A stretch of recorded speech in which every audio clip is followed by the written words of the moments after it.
Hey everyone, welcome back to Corporate Decoder, the place where we try to make sense of the endless stream of corporate filings to find out what is really going on behind the numbers.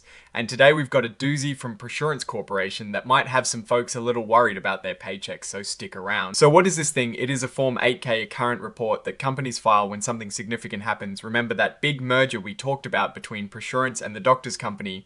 Well, this report is mostly about the fallout from that deal and how it affects some of the top brass at ProAssurance. Now this section here is the heart of the story. So in plain English, this means that because of the merger, some top executives at ProAssurance might get a bunch of money that the IRS considers a golden parachute, and that can mean big tax penalties for the company. And for those executives, so what did ProAssurance do about it? They decided to lower those predicted bonus payments. These are the folks who are supposed to get paid based on how well the company did in 2025.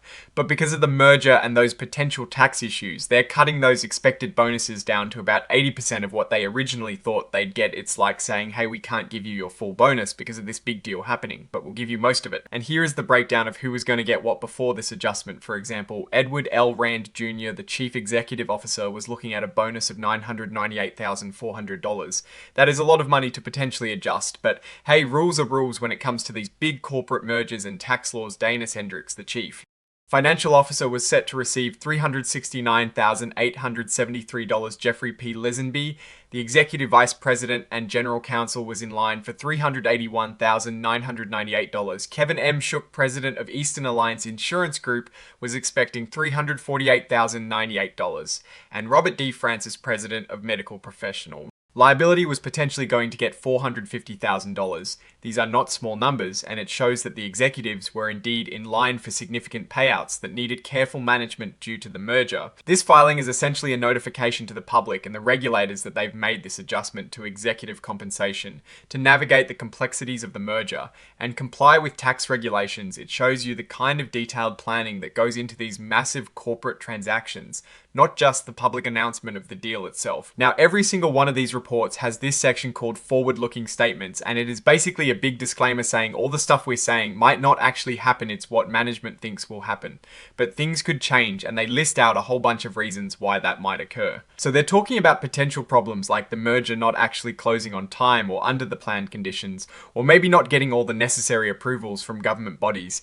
This is standard boilerplate, but it highlights the inherent uncertainty in any large corporate deal. They're also bracing for the possibility of lawsuits related to this merger stuff, like shareholders suing because they think they were shortchanged or maybe activists. Investors raising issues. These lawsuits can tie up deals for ages and cost a fortune in legal fees. And of course there is the impact on their stock price. They're saying that while this deal is in progress, their stock price could go crazy. And if the deal falls apart, the price could really tank. This is a major concern for any publicly traded company undergoing such a significant change scroll.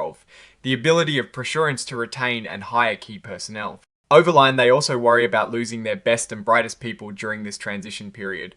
Key employees might jump ship looking for more stability elsewhere, or they might be recruited by competitors. This is crucial because it is the people who drive the business forward. Scroll J, potential business uncertainty, including changes to existing business relationships during the pendency of the merger that could affect ProAssurance's financial performance.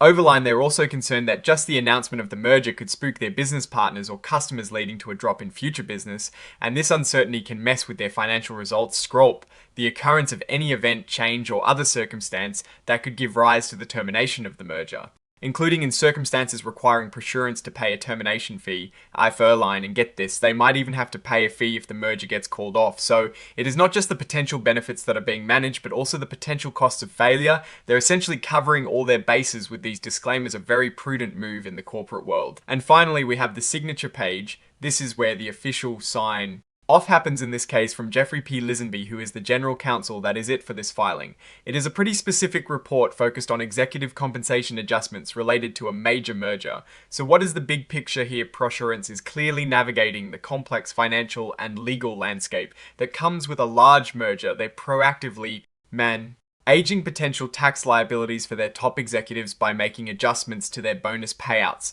This shows a level of foresight and careful planning intended to mitigate negative consequences for both the company and the individuals involved. The company's direction in this context is one of careful transition. ProAssurance is focused on managing the immediate implications of the merger, especially concerning executive compensation and the legal framework surrounding it. The forward Looking Statements section reveals a pragmatic acknowledgement of the numerous risks and uncertainties involved in such a significant undertaking.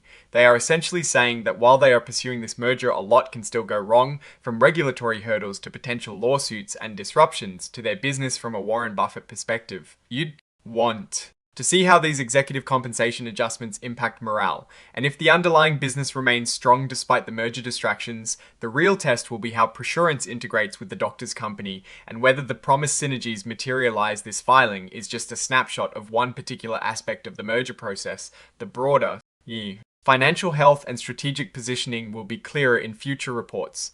Ultimately, this report tells us that ProAssurance is doing its due diligence to smooth out the road ahead for this merger, especially for its leadership team. It is a reminder that behind every big corporate announcement, there is a mountain of detailed work and risk management happening far from the headlines. Alright, that is our breakdown of this ProAssurance filing. What do you think about these executive pay adjustments and the risks they're highlighting? Let us know your thoughts in the comments below if this kind of corporate insight helps you understand the business world. Better please hit that like button and subscribe to Corporate Decoder for more deep dives. Don't forget to join our Discord community linked in the description below for even more discussions and Anna. Lysis, thanks for watching and we'll see you in the next video.